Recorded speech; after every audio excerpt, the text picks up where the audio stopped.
Claro. Se produce un daño, una lesión.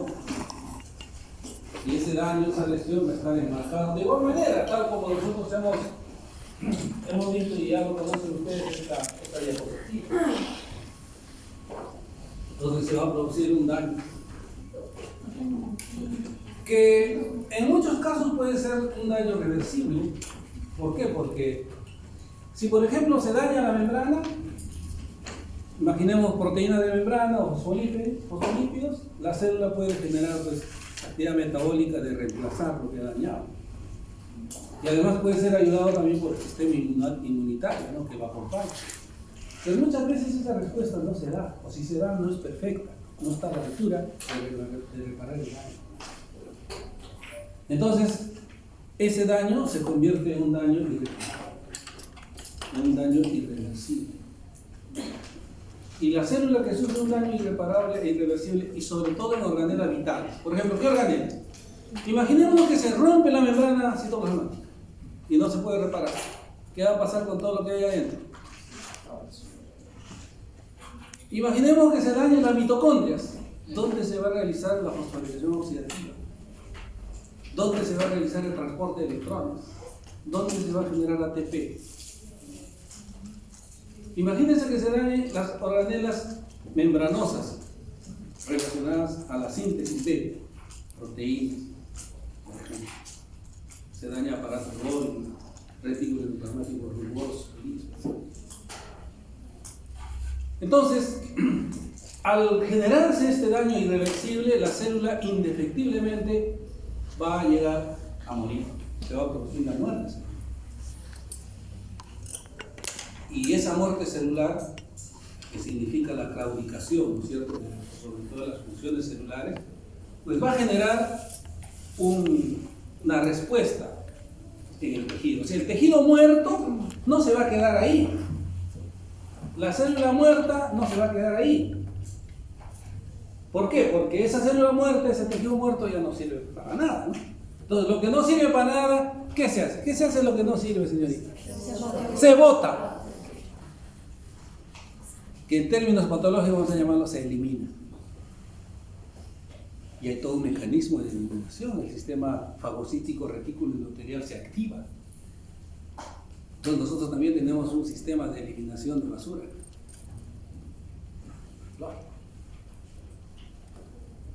Y luego de que se elimine todo eso, tiene que venir un proceso de reparación, de regeneración.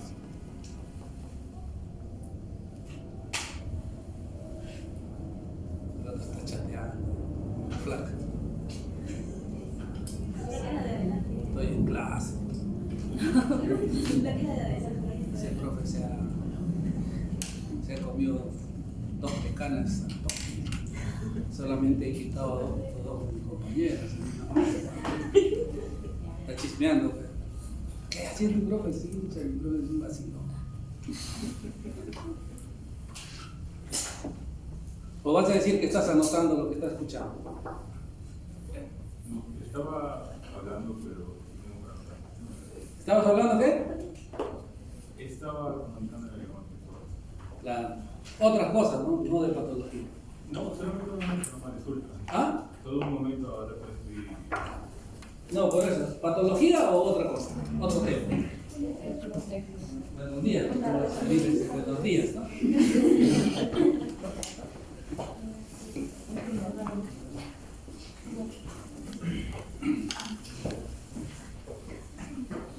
A ver, flaquito, ¿cuál es tu nombre?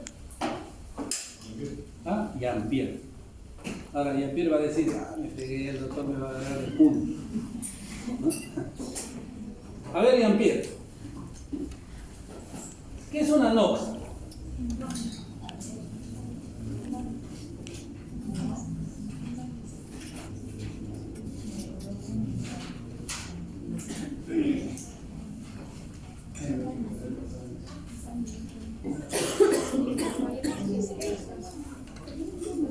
A ver, chicos, ¿ves? Justo, ¿no? ¿Cómo no? ¿Cómo sabe? Está distraído. Y el otro recién está repasando. ¿Qué es una anoxa? ¿Ah? Es un dolor. Miren, vamos a seguir haciendo la encuesta sobre la anoxa, ¿no?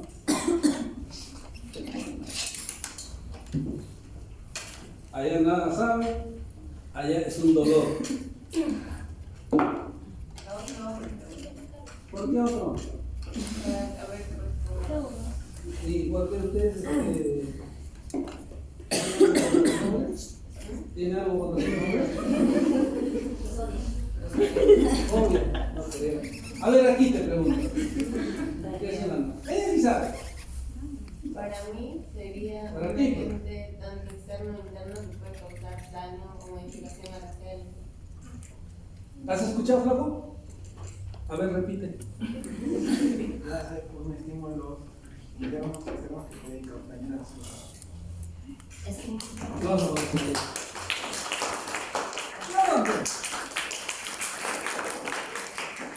No se merece. Que se merece también, para que sigan gozando. Todo lo que se dice se cumple. En el pico. ¿Ah? En el pico. ¿El de qué? ¿El de pico? Ese es el de pico. Bien. Entonces, este proceso de necrosis,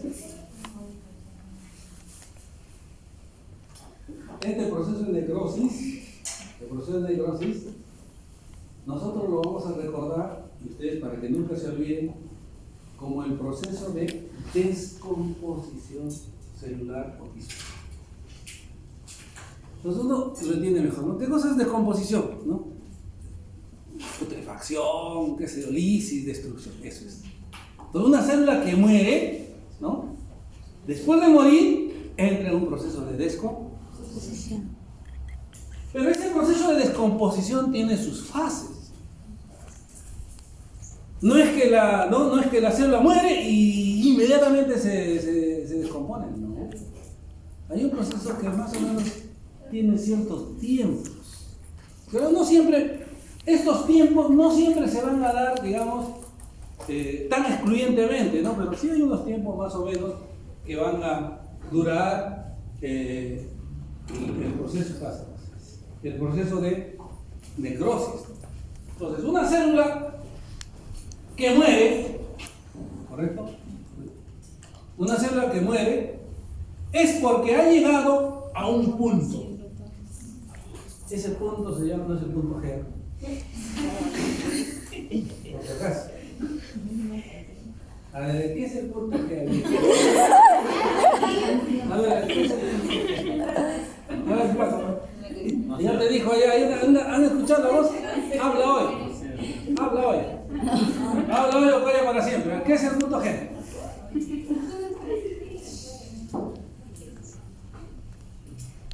O sea que se ríen por las puras.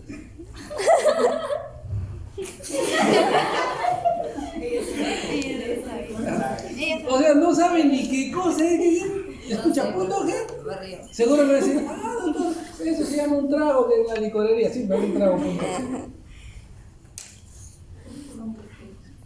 Pero mira, flaco, escucha la definición de punto G. ¿Qué entonces es punto G?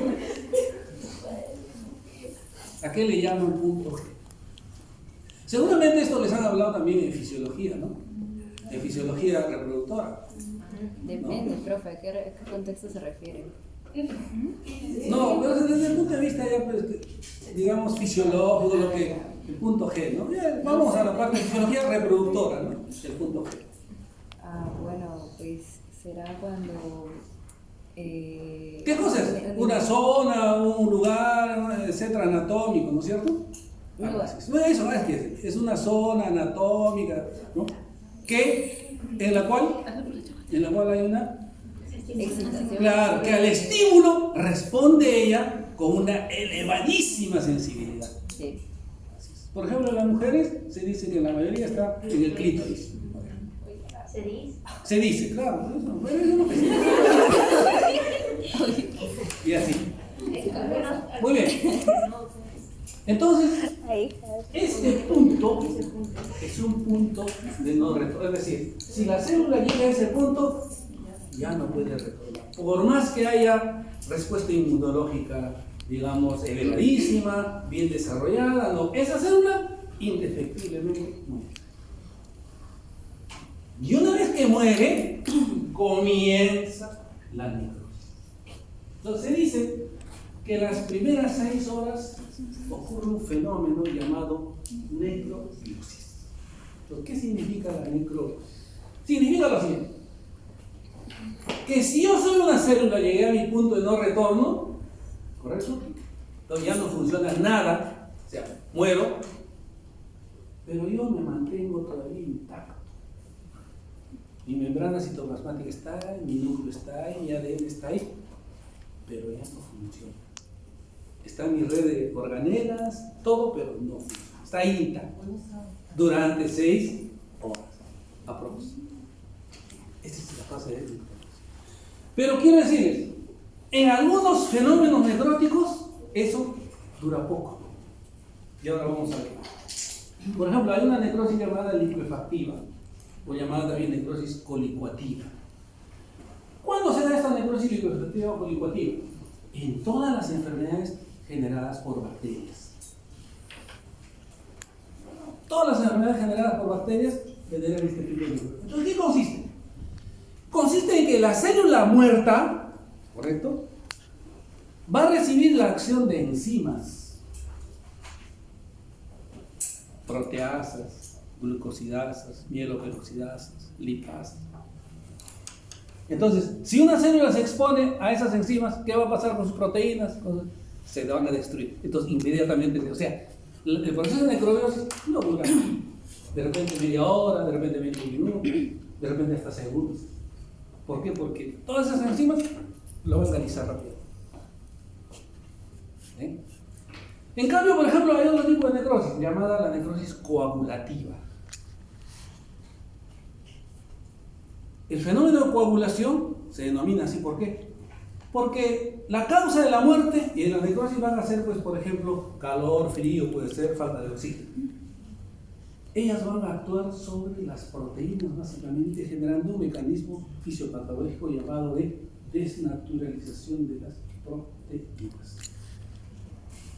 Y ustedes van a recordar ahora biología.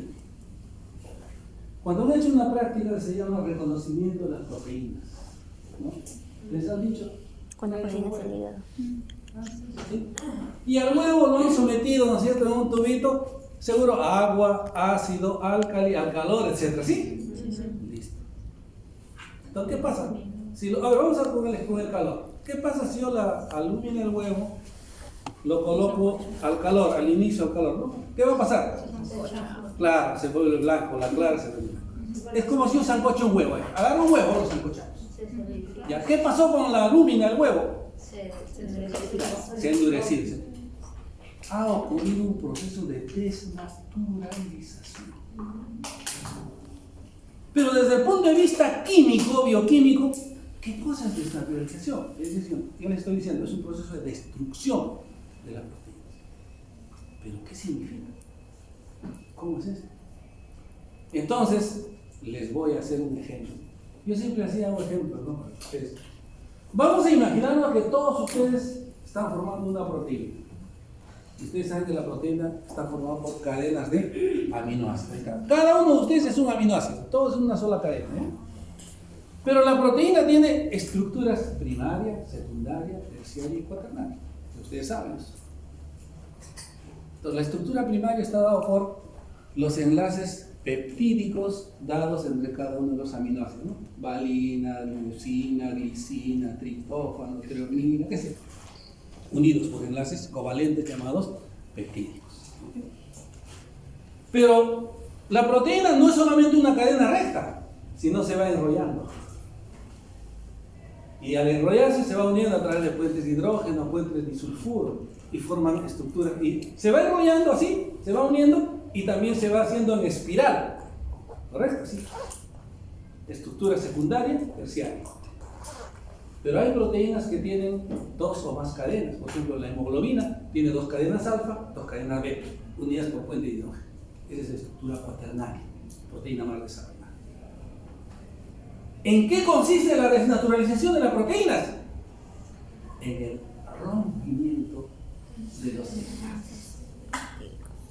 O sea, si yo agarro la hemoglobina, como hay 4 cadenas, yo separo las cadenas, 2 alfa, 2 beta, las separo, ya no están unidas sino separadas, ya rompí la estructura cuaternaria. Como están en espiral las cadenas, voy separando esos enlaces disulfuro o puentes de hidrógeno y ya no se hacen espiral, sino simplemente están enrolladitas, rompo la estructura terciaria.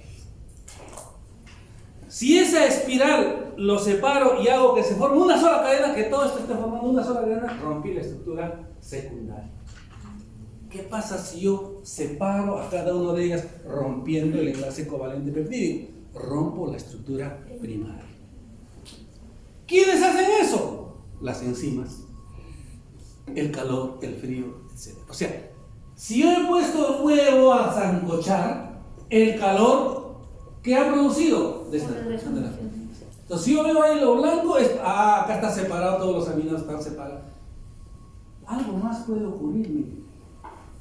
Si yo esa clara de huevo lo sigo sometiendo al calor, ¿qué va a pasar? Va a comenzar a quemar, según el carbón. Ustedes dirán, carbón, claro, ¿por qué?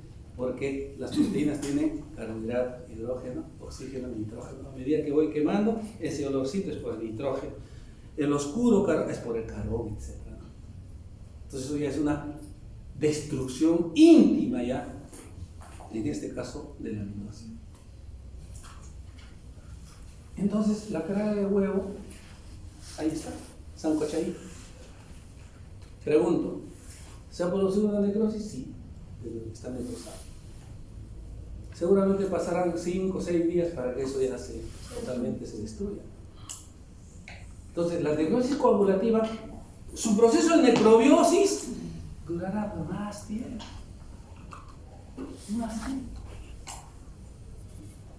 Y así, entonces, el proceso de necrobiosis, que es las primeras horas donde la célula mantiene, ¿no?, su forma, su tamaño, su estructura, pero no su función. Ya no utilizamos. Luego de este tiempo ocurre lo que se denomina el proceso de necrofanerosis, que puede durar horas, días, semanas. ¿Y en qué consiste? Vamos a seguir el ejemplo con la clara del huevo. El huevo se ha sancochado. Esa clara se va a ir fragmentando en pedazos. Se va a ir fragmentando en pedacitos. Es como cuando uno tiene una torta, ¿no? Pedacitos. Fragmentación. Eso se llama necrofanerosis. O sea que la célula, ¿no?, se mantiene, necrobiosis, y luego se va a ir fragmentando en pedacitos más o menos de un tamaño. Para que luego al final, ya con el tiempo, dura bastante, independientemente, se va a producir la necrolisis, o sea, la destrucción total. Por eso que cuando vemos nosotros, en el caso, por ejemplo, de la necrosis licuefactiva, toda enfermedad donde haya pus, ahí se está produciendo la necrosis licuefactiva. La pus ya es un producto de la necrolisis. En la pus que tengo, células necróticas, destrucción, tengo ahí los carbohidratos, el agua, todo está ahí. Entonces, ese es el proceso de necrosis. Entonces, todas las células que mueren pasan por este proceso de necrosis. Entonces, toda esa basurita, que es basura, el resto de proteínas, no queda. Tiene que ser eliminado. Hay un sistema retículo endotelial fagocítico de eliminación, pero en muchas enfermedades lo que se hace es que hay que eliminar los procesos quirúrgicos. Por ejemplo, ¿qué pasa, por ejemplo, si un paciente viene con su absceso? Claro, le podemos dar antibióticos, todo lo que se quiera, pero tenemos que drenar, usar y drenar, botar, todo eso para ayudar a la eliminación. Porque luego de eso tiene que haber un proceso de reparación. Esa es la anécdota. ¿Alguien está tocando? No está.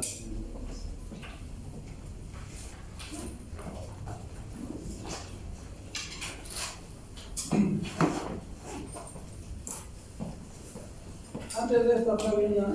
A ver.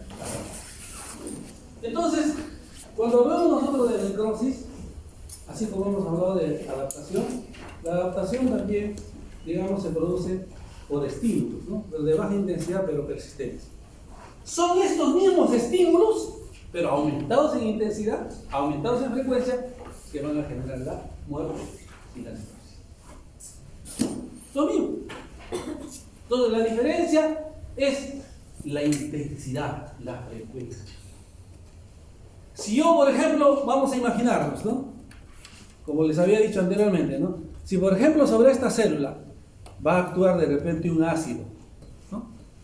Vamos a poner de pH 6.5, ácido.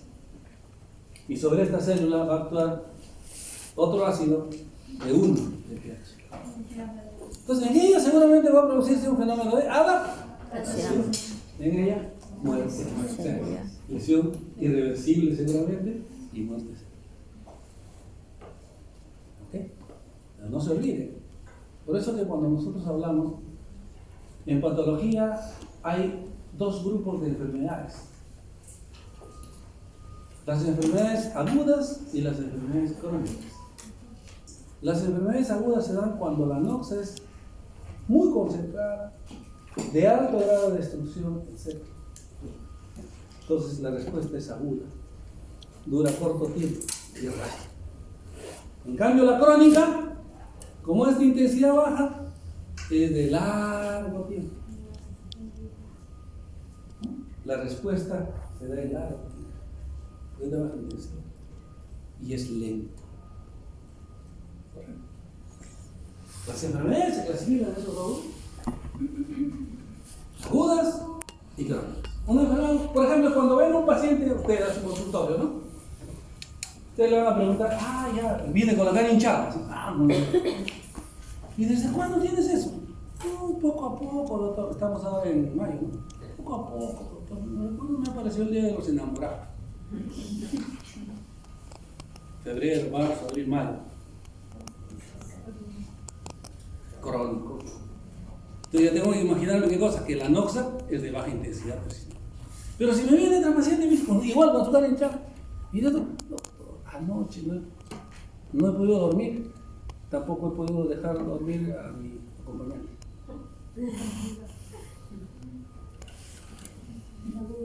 Agudo. Lógico. O sea, quiere decir qué cosa, que lo que está provocando aquí es una noxa de baja intensidad, pero ahí está. Y lo que está provocando, no, esta es una noxa pues, altamente virulenta, etc.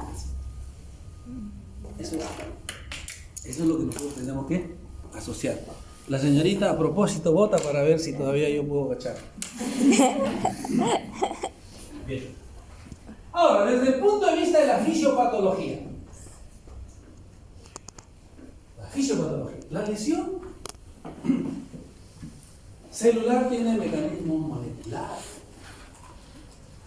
O sea que la célula entra en un proceso de destrucción, etc. Responde a que la noxa actúa, ¿no? Y que se activa una serie de moléculas. Primero, por ejemplo, ¿qué pasa si la noxa actúa en mitocondrias? Va a haber una disminución en la producción de ATP. ¿Qué pasa si esta célula que producía, por ejemplo, vamos a imaginarnos 100 ATP, ahora produce solo 5 ATP? ¿Qué va a pasar con esta célula que producía 100 ATP y ahora produce solo 5 ATP? Tú.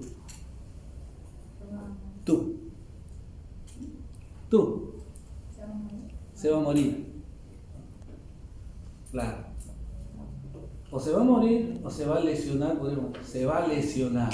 Y esa lesión puede ser o reversible o irreversible.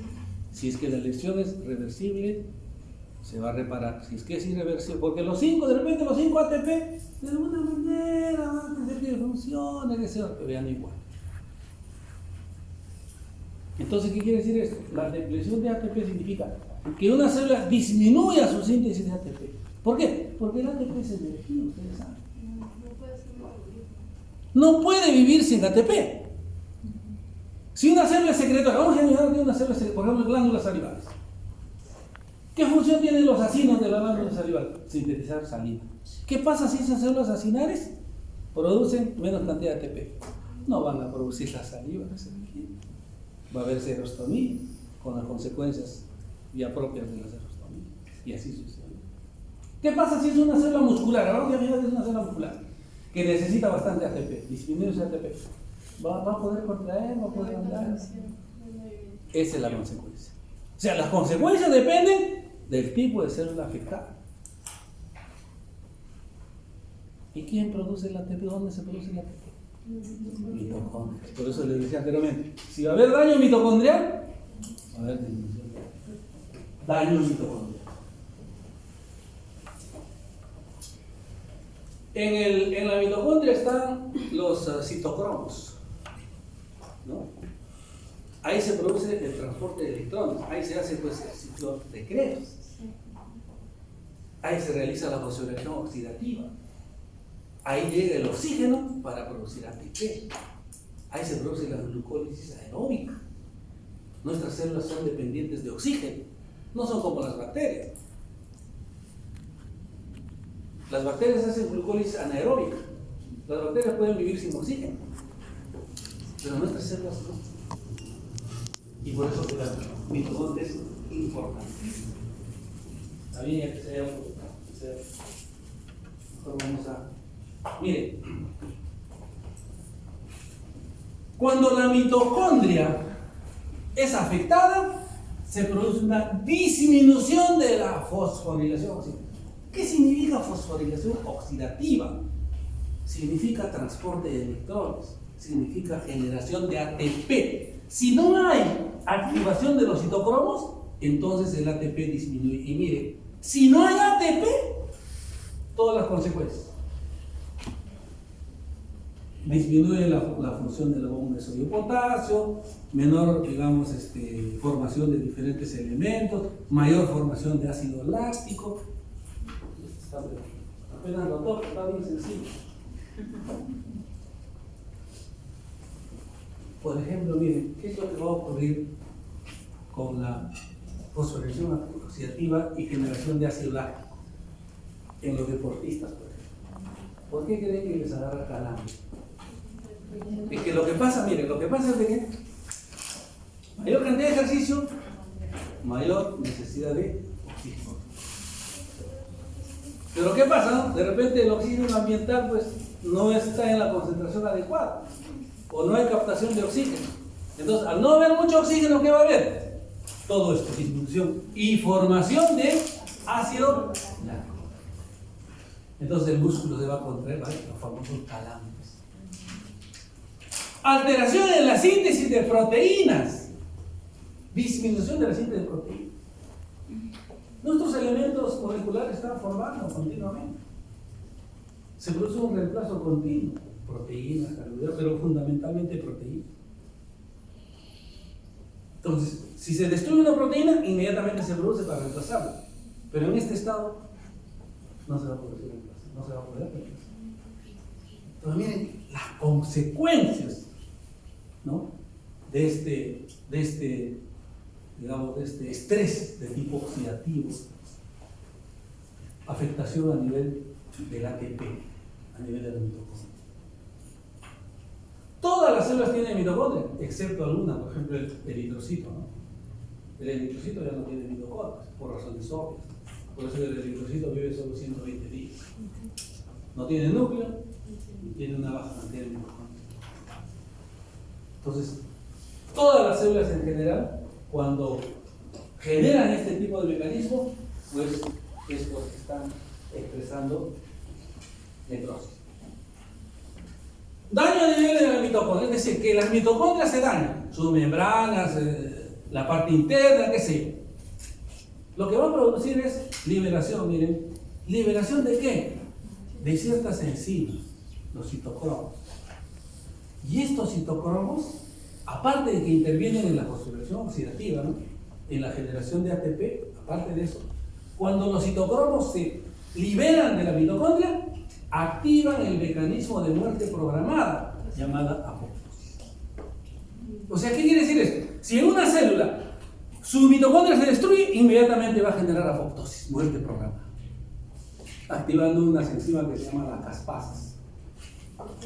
¿Verdad? Entonces, va a haber más apoptosis. Ahora, no solamente esto, ¿no? Miren, también se produce liberación de protones. Y esta liberación de protones, a través de una serie de mecanismos, va a generar destrucción de la mitocondria y generar necrosis mitocondrial. Y no solamente mitocondrial, sino también va a afectar a todo lo que está alrededor de la mitocondria. Entonces, la integridad, ¿no? La integridad de las mitocondrias depende dentro de la célula, ¿saben de qué? De la cantidad del calcio citosol. Si el calcio en el citosol aumenta, se va a producir destrucción celular. Y ustedes saben que el calcio está más en el exterior. Entonces a veces la membrana pues se altera e ingresa gran cantidad de calcio. O el retículo sarcoplasmático. Ustedes saben que el retículo sarcoplasmático en músculos presenta gran cantidad de calcio. Entonces a veces también sale del retículo endoplasmático, sale calcio al citosol y entra calcio a través de la membrana al citosol.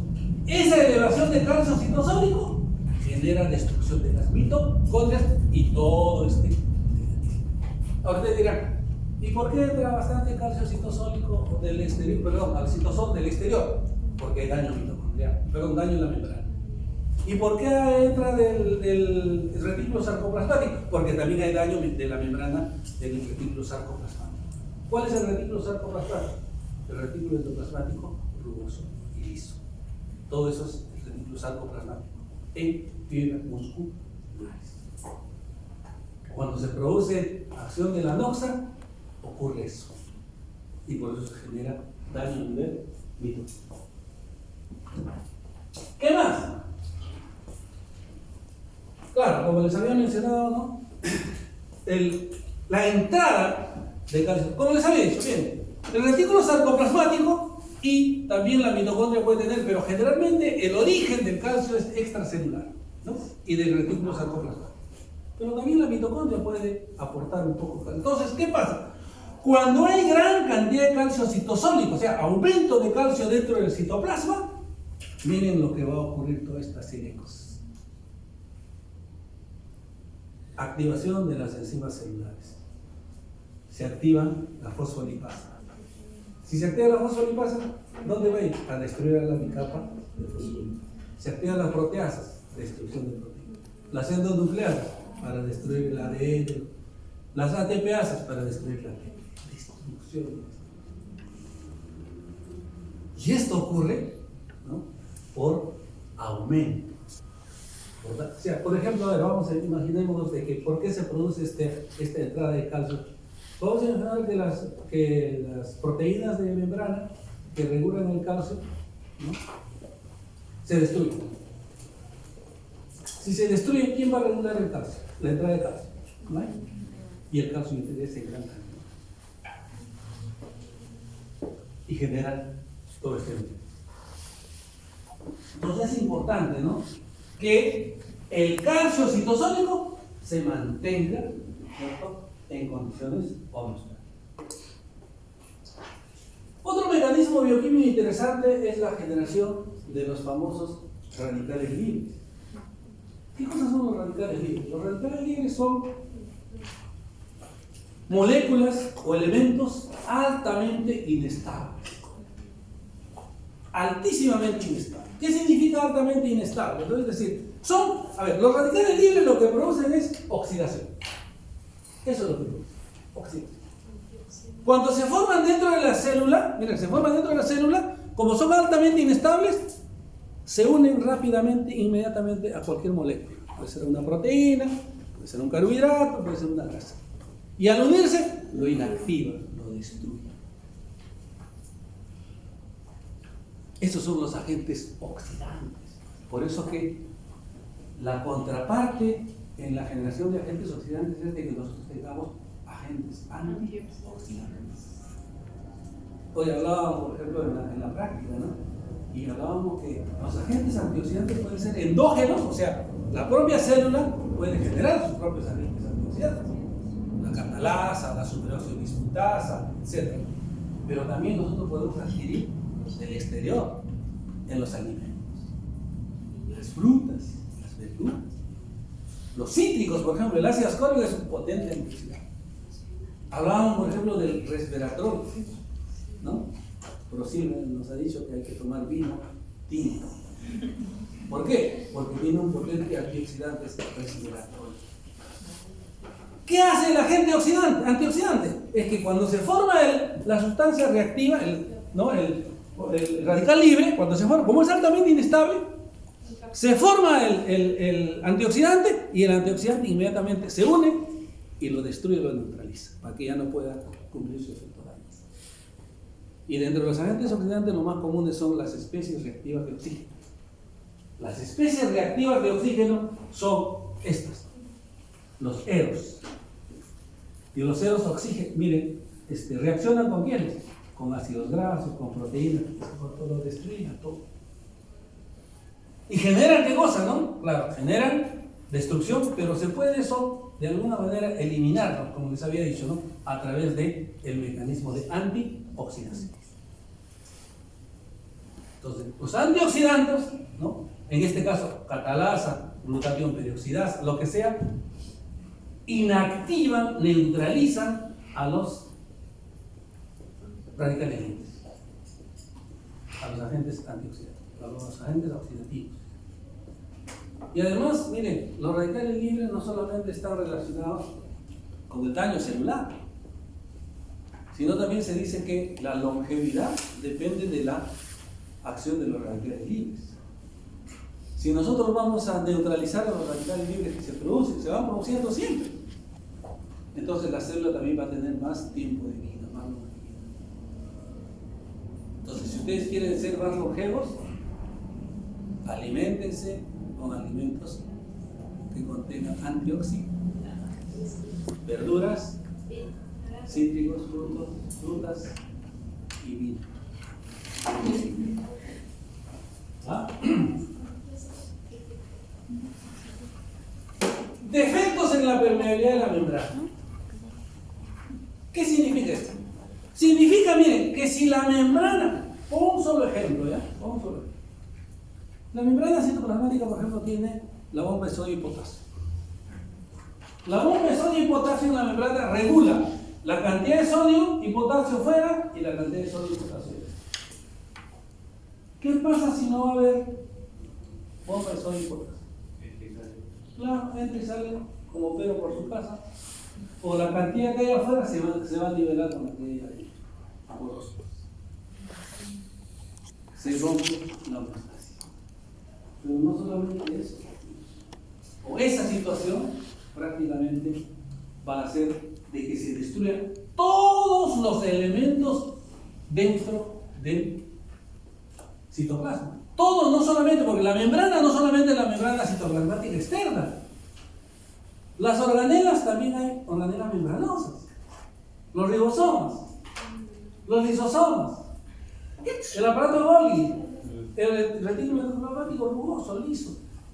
Son organelas membranosas, tienen la misma estructura de membrana. Imagínense a ver que un lisosoma, vamos a imaginar que esta es una célula que tiene un lisosoma, tiene su membrana, se destruye, se altera la membrana del lisosoma. ¿Qué va a pasar? Las enzimas van a salir, y si hay proteasas al igual van a destruir. Entonces, la integridad de la membrana es importante para la homeostasis. Si hay un defecto, si hay una lesión, si hay una alteración, es un mecanismo fisiopatológico de la.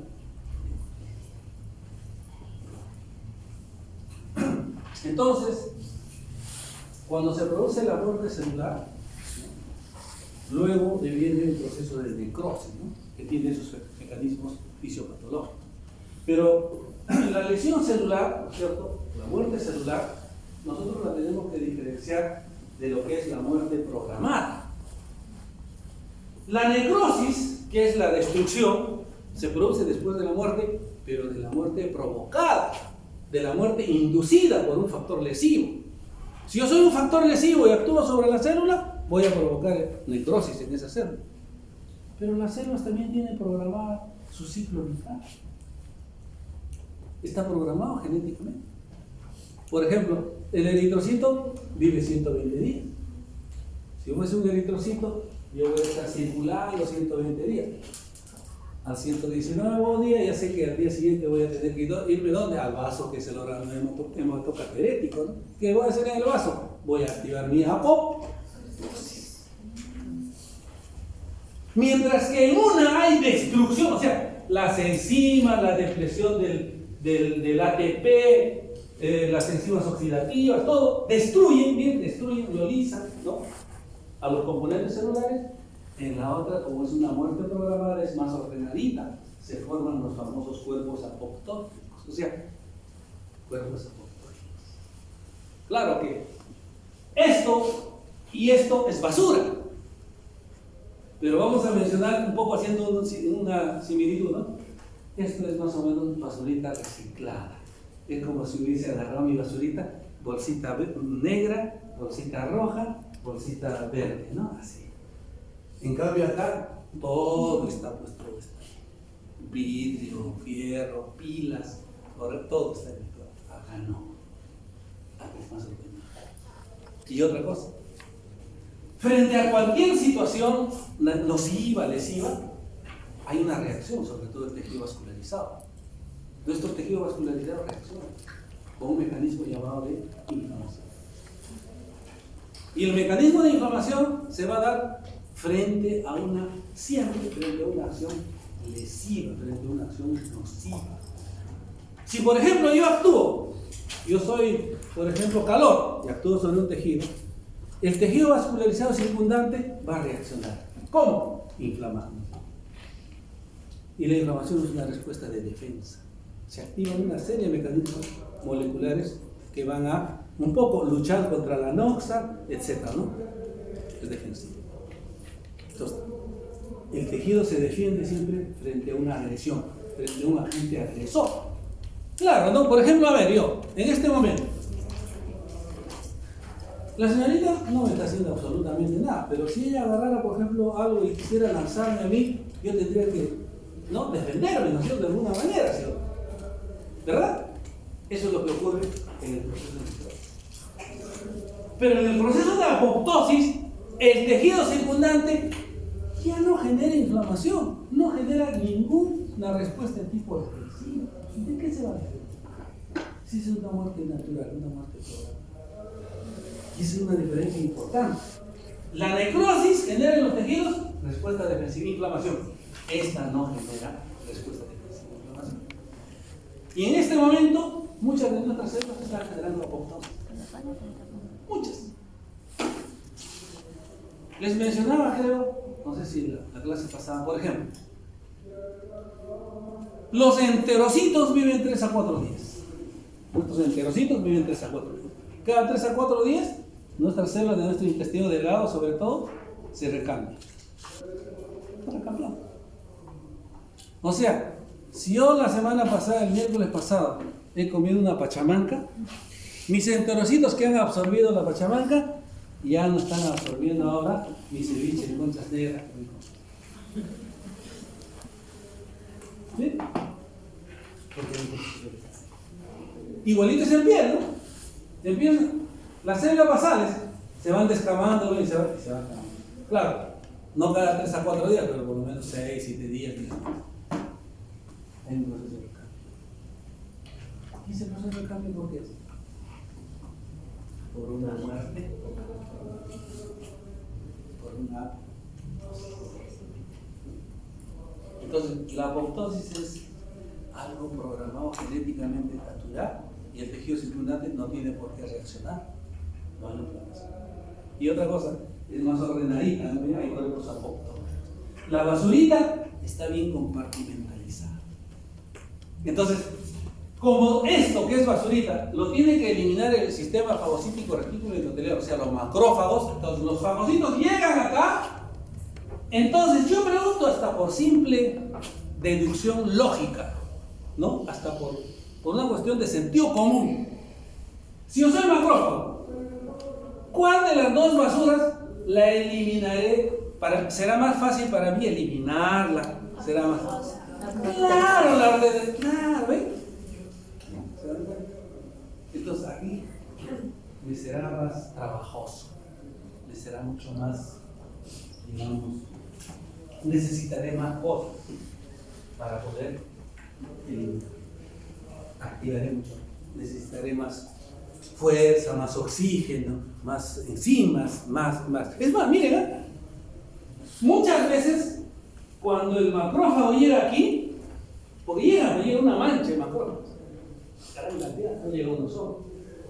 Entonces a veces como esto es difícil de eliminar, solos no lo pueden eliminar. Miren cómo es el sistema de defensa, es inteligente.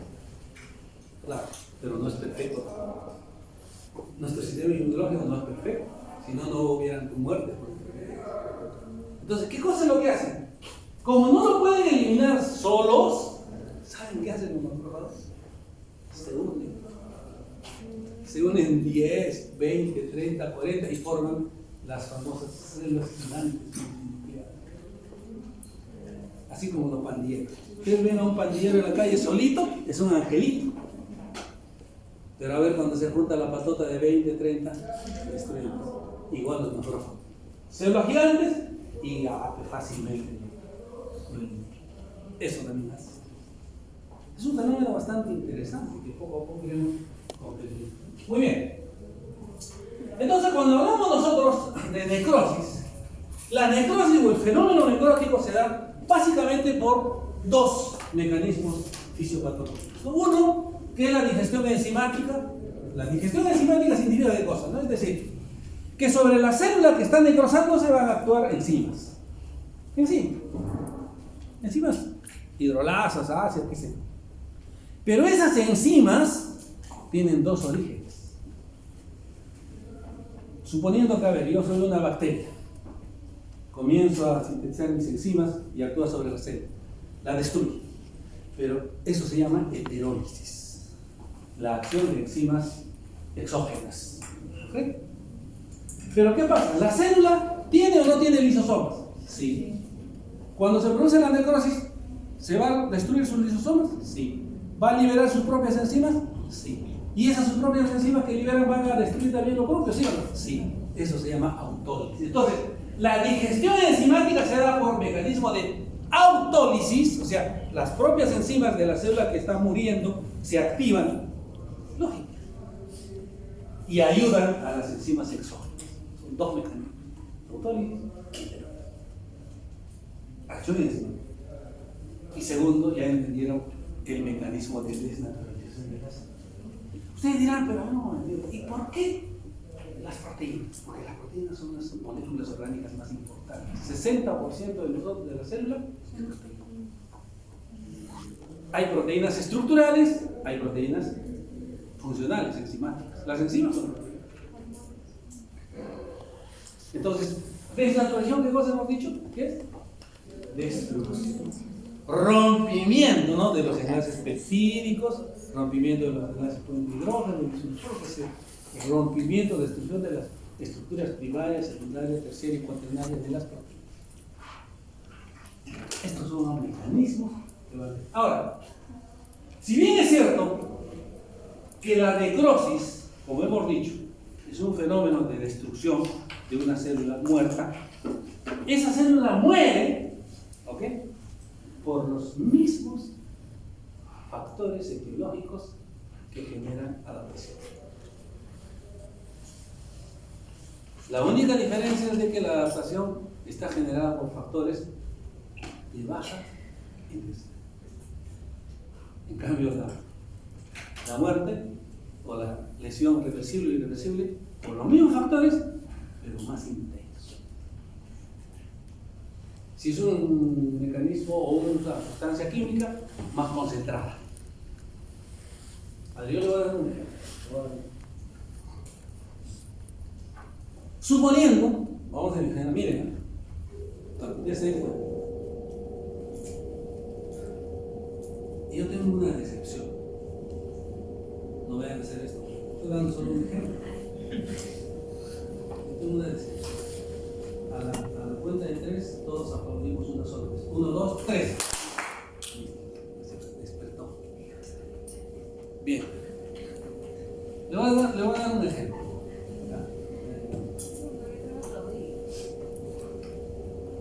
No estaba durmiendo. Estaba pensando. Vamos a investigar lo que yo quiero decirle al otro amigo. ¿Ah, no? ¿Me escuchas? Vamos a imaginarnos que yo. Pero a mí me han dicho que soy gritón. Soy gritón, ¿no? Ahí muy bien. Porque se escucha, flaco, ¿escuchas o no? Bien. Pero no es que ella está grabando, pequeño. Después para publicarlo en YouTube. Suponiendo que yo, bueno, hay varias formas. Ustedes en noticias escuchan pues, ¿no? que los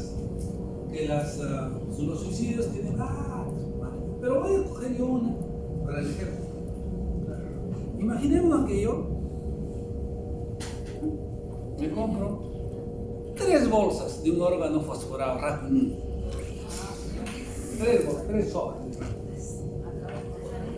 El flaco está pensando, ahí sí, el flaco está pensando que si se toma eso moriría como es rápido.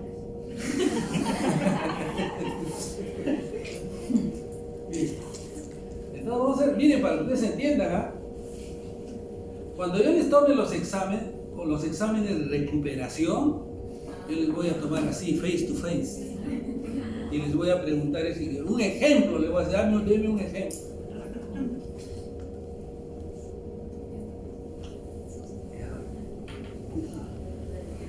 ¿Me escuchas? ¿Me escuchas? Sí. Ahorita te voy a hacer una pregunta para que te ganes la última pecana. ¿Ah? ¿No te gusta la pecana? Ah, ya, pero te pierdes. ¿Qué te gusta? Saladito. Cosas saladas. Para la próxima voy a traer cosas.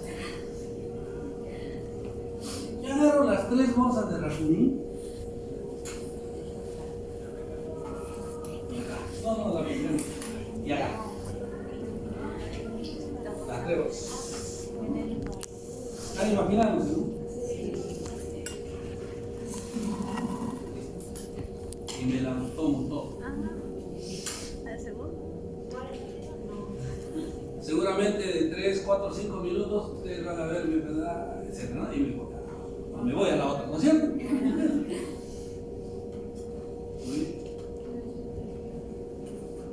La otra escena es que lo mismo, miren, lo mismo. Yo voy a agarrar hoy día un goterito y en mi juguito una gotita. Luego mañana, pasado mañana, y así. Voy a tomar lo mismo seguramente entonces en 2 meses, ¿no? Voy a tomar lo mismo, pero en 2 meses. Pero lo mismo lo he tomado en 30 segundos. Dígame, ¿el efecto va a ser el mismo? No. Ahí está, ese es el mejor ejemplo. Seguramente que si yo me tomo inmediatamente me va a producir pues, lesión irreversible, lesión rápida, etc., ¿no? Mientras que la otra le va a dar tiempo a mi sistema inmunitario para hacerle la guerrita, cuando se va a desencadenar una defensa. Seguramente hasta va a haber algún mecanismo adaptativo de repente, etc., ¿no? Siendo la misma noxa, pero que diferente. Por eso que ustedes, nuevamente yo les he dicho en la primera clase, todo esto lo tienen que aplicar en la parte clínica cuando estén con sus pacientes. Por eso es de que cuando venga un paciente, por ejemplo, tenga una patología producida por la misma noxa, oye, pero en esta, ya hasta la lengua le está afectando, y en este solamente le decía un puntito. ¿Por qué? Usted tiene que utilizar esas cosas. Ese es el proceso de diagnóstico. No es solamente saber, esto, igual que en el libro que he visto, esto es esto. No. Ese es el proceso de diagnóstico. Esa es la utilidad. Ya les he dicho, cuando venga un paciente, ustedes tienen que mentalmente ingresar a su célula. Entonces ustedes, pues, ¿no? Si son más finos, ya, depresión del ATP, sustancias reactivas del psique, ¿no? Alteración de la esa es la asociación. Porque estas cosas así como están, ustedes lo encuentran en la literatura, pero hay que saberlas integrar. Entonces, en la necrosis ocurre esto. La necrosis es un fenómeno en el cual hay una serie de cambios morfológicos, bioquímicos, basados en estos dos mecanismos fisiológicos.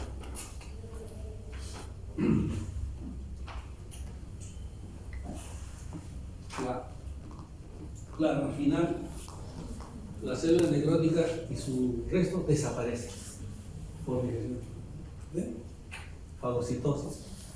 O sea, ¿qué quiere decir? Vamos a imaginarnos, a ver, nosotros somos un tejido, cada uno de nosotros es una célula. Y yo voy a actuar sobre estas 5 células. Las mato. Las mato. Una vez que mueran, ¿qué van a experimentar? Si están muertos. A ver, ¿qué vas a experimentar tú si estás muerto? Nada. Tú, nada. Tú, nada. ¿Qué le da? Nada de espalda, nada de pecho, mariposa. Nada, no experimentan. Van a experimentar pues necrosis. Si están muertas después de muerta, ¿qué tiene que haber? Necrosis, pues después de muerta, no se olvide. Tiene que necrosarse. Se va a descomponer. ¿Ok? Entonces, una vez que se descompone, yo soy un fagocito. Yo soy, en otras palabras, el basurero. ¿Para qué? Para recoger la basura. Pero miren, estas cosas que yo digo, ustedes es para que ustedes se recuerden, se acuerden. Todos estos restos necróticos hay que eliminarlos. Y yo lo voy a eliminar.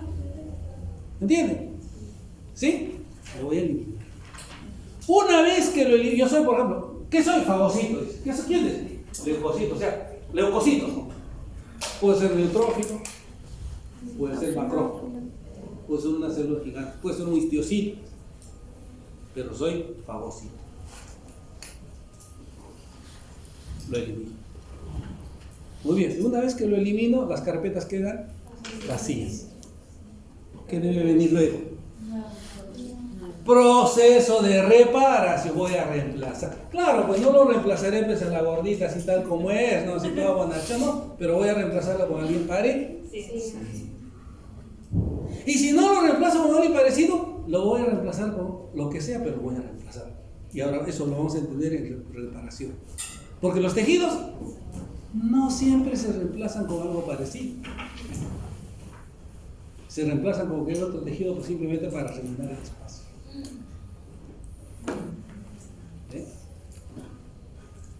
Entonces el fenómeno de necrosis. Los leucocitos hacen. Ahora, ¿qué pasa? Ya les he dicho, el sistema de defensa, al cual pertenecen también las células fagocíticas, no son perfectos. Vamos a imaginarnos que como ocurre pues, ¿no? en los distritos. A ver, está en los distritos ocurre, que son algunos distritos conocidos. Llega el basurero, pero hay tanta basura que se lleva solamente una parte, ¿no? Y deja la basura. No lo lleva. ¿Qué pasa con el tejido necrótico si el sistema retículo endotelial no lo puede eliminar? ¿Saben qué se queda ahí? Ocurre, genera un proceso, en el mejor de los casos, de calcificación. O sea, este tejido necrótico, sobre este tejido necrótico va a comenzar a precipitar sustancias cálcicas y se calcifica. Hay muchas enfermedades, aparece sustancia cálcica, ¿por qué? Por este mecanismo. Claro, en otros seguramente va a permanecer y hay que ayudar, ¿no? O sea, oye, Si viene el basurerito con su escoba, ya no, sino tendrá que venir 5 camiones, ¿cierto? Y se lo llevan. Por eso de que muchas enfermedades, miren, muchas enfermedades, por ejemplo, les hacía el ejemplo, viene con su absceso el paciente, con su absceso de origen dental, su pus. Ustedes le van a dar antibióticos, que todo lo que sea. Pero eso solo no lo va a poder eliminar. ¿Qué tienen que hacer? Agarrar su bisturí, un corte y sacan todo el manjar blanco. Ayudar. Así es. Ese es el mecanismo.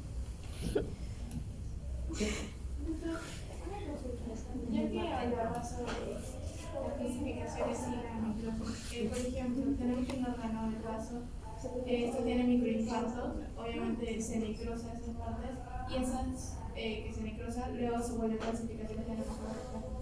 ¿Y qué pasa con esas clasificaciones? Quedan ahí. O sea, lo que pasa es que ocurre lo siguiente. Las calcificaciones quedan ahí y se convierten en tejidos inocuos y hay una cápsula fibrosa que lo mantiene.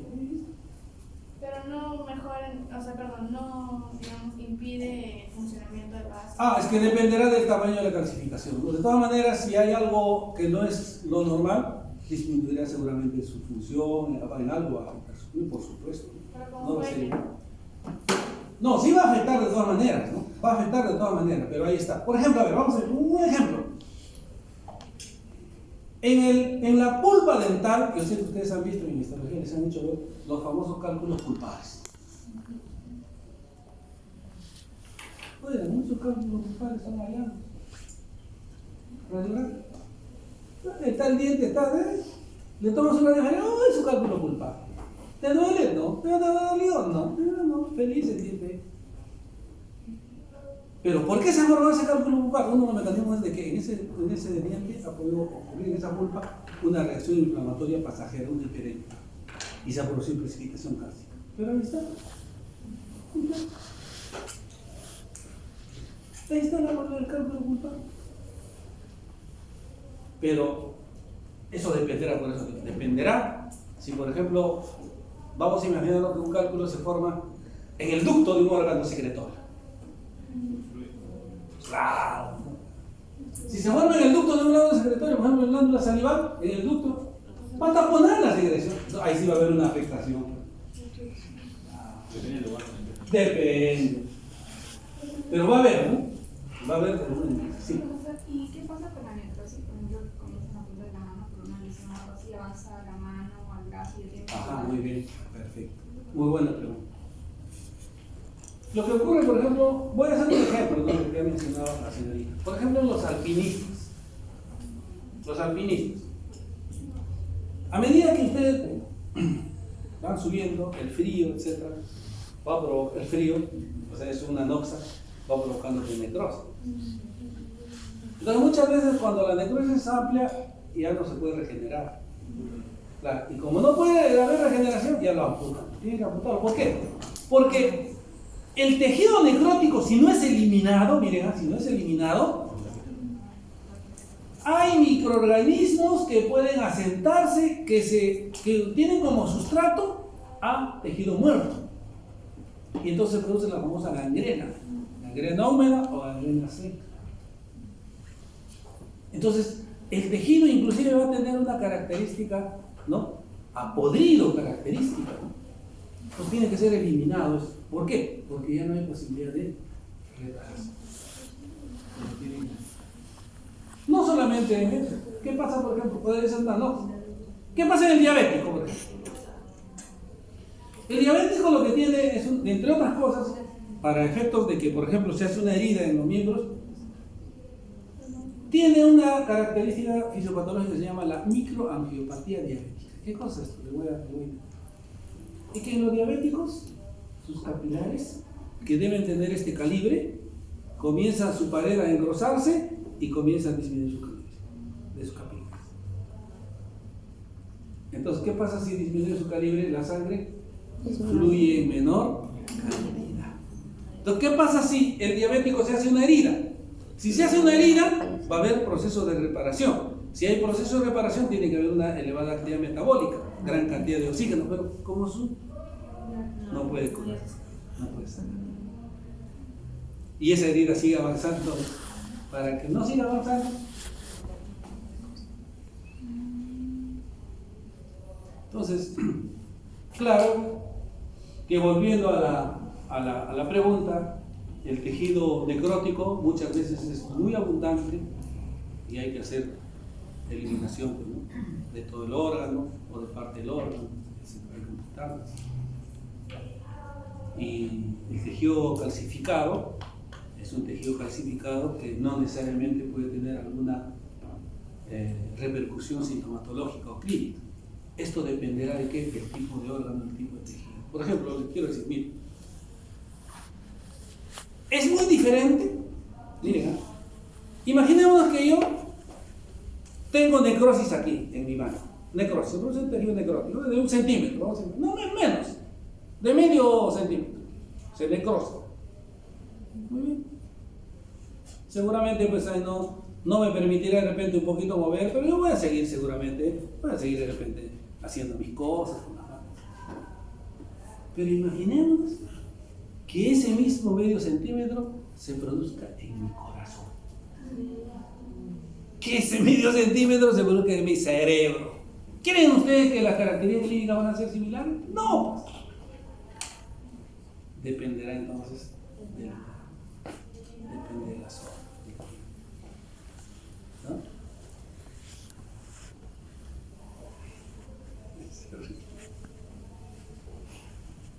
¿Alguna pregunta más? Realizar 10 minutos antes de lo que tiene también.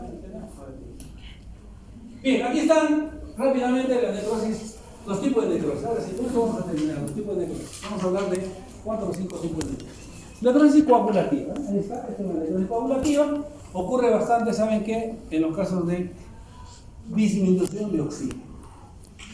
O sea, aquí en la necrosis coagulativa hay desnaturalización, o sea, prevalece la desnaturalización de las proteínas sobre la actividad enzimática. Porque hemos dicho, no, la necrosis se da por 2 mecanismos: actividad enzimática, autólisis, heterólisis y desnaturalización de las proteínas. Aquí se produce más porque va a haber desnaturalización de la proteína. Entonces, aquí la necrobiosis dura más. ¿Qué quiere decir esto? Que una vez que la célula muere así y se mantiene durante más tiempo. Por ejemplo, esto es un alarme, un corte histológico de un infarto agudo del corazón. Además, quiero decirles, ¿el infarto solamente da en el corazón? No. Infarto es muerte celular, y la muerte celular se da en todos los tejidos, todos los órganos. Cuando uno dice, no, le da un infarto, sí, pues especifica un infarto, ¿no? Infarto al corazón. Acá está. Miren, estos son los miocardiocitos. ¿Sí? Los miocardiocitos. ¿Qué es lo que vemos nosotros? Una intensidad eosinofílica. Se mantiene todavía la forma. Se mantiene todavía la forma. Mejor así.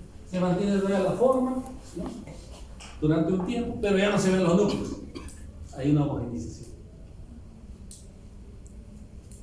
Esto es un infarto agudo. O sea que aquí no ha llegado sangre a una parte del corazón. Aquí hay desnaturalización de la. O sea, ¿por qué? ¿Por qué se está manteniendo todavía la forma, la disposición de los miocardiocitos? Es que las proteínas se han coagulado.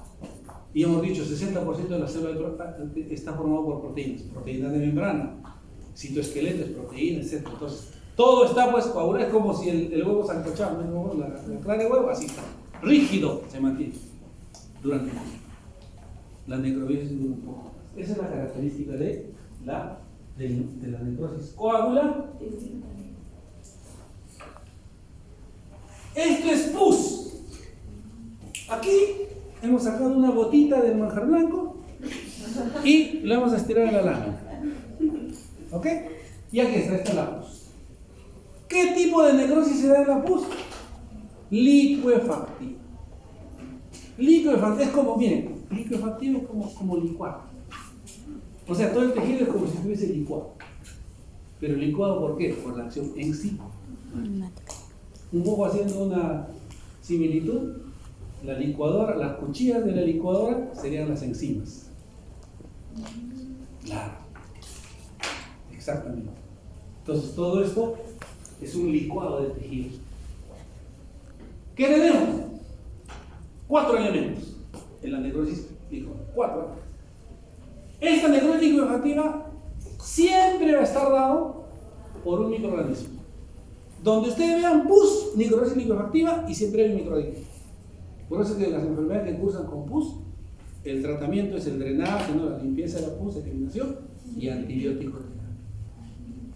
Pero hay solo un ejemplo de necrosis licuefactiva por hipoxia. Un solo ejemplo. Es el cerebro. La hipoxia cerebral, las hipoxias generan necrosis coagulativa, ¿sí? Pero es un único ejemplo en el cerebro que cuando hay hipoxia produce necrosis líquida aséptica. Pero en general todos ustedes ven un acné, ¿no?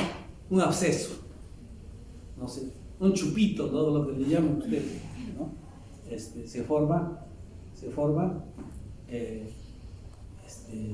necrosis líquida. Se despertó. Entonces, en 3, un aplauso. Se despierta.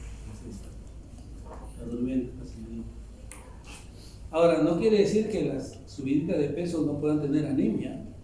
Si acaso.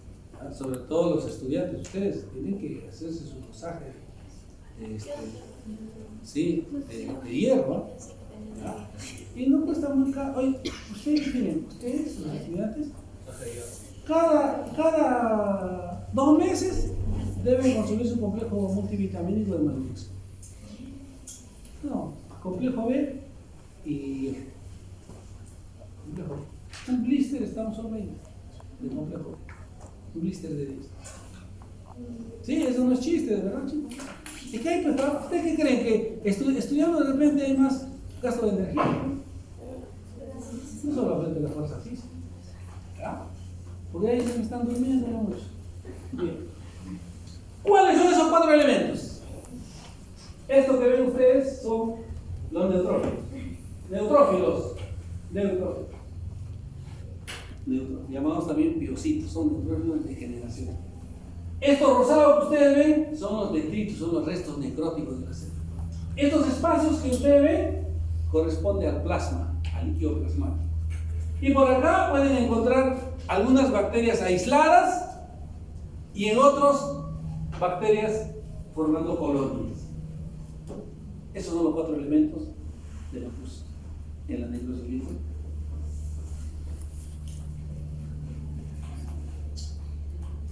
Esta es la necrosis gaseosa, como sea, gaseosa, no gaseosa. Gaseosa viene de casium. Casium es un término latino que significa queso, requesón. ¿Ya? O sea, ¿qué quiere decir? Que el producto necrótico en la necrosis gaseosa es un producto blanquecino, como el queso suizo. Y esto se da, ¿saben en qué? El ejemplo claro es en tuberculosis. Esta es tuberculosis. Esto es el calcio. Esto, si ustedes lo vieran directamente en pulmón, en cualquier otra parte donde hay tuberculosis, sería blanquecino. ¿Ya? ¿Rodeado de qué? De macrófagos. Miren, acá estos son macrófagos, células epiteloideas, macrófagos gigantes, linfocitos. Todo esto forma lo que se llama el granuloma tuberculoso relacionado a necrosis gaseosa. No es gaseosa, por si acaso. Gaseosa, de casium. ¿Qué significa el casium? Queso. Queso suizo. Requesón. Miren, ahí está. Este es el casium. Y miren la célula gigante. Este es un macrófago gigante. Multinucleado. Hay 2 tipos, hay varios tipos, pero en este caso se da la célula gigante tipo cuerpo extraño, donde los núcleos están distribuidos en todo esto. Miren, la célula es todo esto es una célula. Estos son sus núcleos y este es su citoplasma. Este es un linfocito, macrófago, ¿no? Ustedes saben, ustedes han visto en histología, linfocito, macrófago. ¿Ya? Y esto es un macrófago gigante, tipo cuerpo extraño. En la tuberculosis nosotros vamos a ver macrófagos tipo Langhans. Les voy a adelantar. Los macrófagos tipo Langhans son células multinucleadas también, pero sus núcleos están en la parte periférica, como un anillo. diferente a curvas. Y esta es la necrosis grasa, llamada también necrosis química, ¿no? Esto se da en la grasa, lo llaman necrosis enzimática de la grasa. Entonces la acción aquí es de la lipasa, sobre todo se da en pancreatitis aguda, es la lipasa pancreática. Es decir, cuando se produce una alteración a nivel del páncreas, sobre todo el parénquima pancreático, se liberan las enzimas, ¿no? Pancreáticas. Hay muchas enzimas pancreáticas, pero las lipasas al liberarse van a actuar sobre la grasa peripancreática. Y entonces a los adipocitos a destruir. ¿Ves? Entonces, ¿qué pasa, no? El adipocito, ¿qué tiene ese citoplasma? Grasa, ácidos grasos. Entonces, la lipasa que va, imaginemos que ustedes todos son grasa. Y si son grasa, acá hay un ácido graso, otro ácido graso. Entonces, ¿qué hace la lipasa? Rompe los enlaces y va liberando los ácidos grasos. Entonces, los ácidos grasos que se liberan, miren, se van a unir al calcio. Porque ¿dónde hay calcio? ¿Dentro del citoplasma o fuera del citoplasma? Más fuera. Entonces, se va a unir al calcio. Cuando estos ácidos grasos se unen al calcio, forman jabones, se saponifican.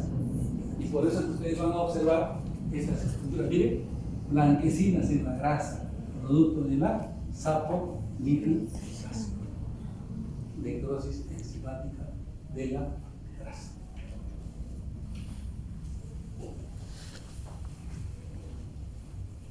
Hay un tipo de necrosis, la llamada necrosis fibrinoide, que se da en algunas alteraciones, sobre todo, por ejemplo, en los vasos sanguíneos, ¿no? En las vasculitis, ¿verdad? Entonces, lo que va digamos, generar esta acumulación que ustedes pueden observar acá, esta es la necrosis fibrinoide, es un acúmulo de tejido, digamos, fibrinoide, ¿no? Proveniente del fibrinógeno. Entonces, aquí se acumula el fibrinógeno en gran cantidad. ¿Por qué? Porque los vasos sanguíneos van a ser permeables al fibrinógeno. Sale el fibrinógeno, se acumula, ¿no? Generando en una zona la acumulación, este tipo de necrosis. Es decir, las células que van a estar acá van a, digamos, expresar o experimentar este tipo de necrosis fibrinoide por acúmulo de fibrino. Y esto generalmente, ¿dónde se da? En la pared del vaso. Por ejemplo, acá, este es riñón, ¿no? Este es el glomérulo. Ahí está. No es común, pero lo que sí nosotros tenemos que recordar es necrosis coagulativa, liquefactiva, gaseosa y enzimática. Son las más frecuentes.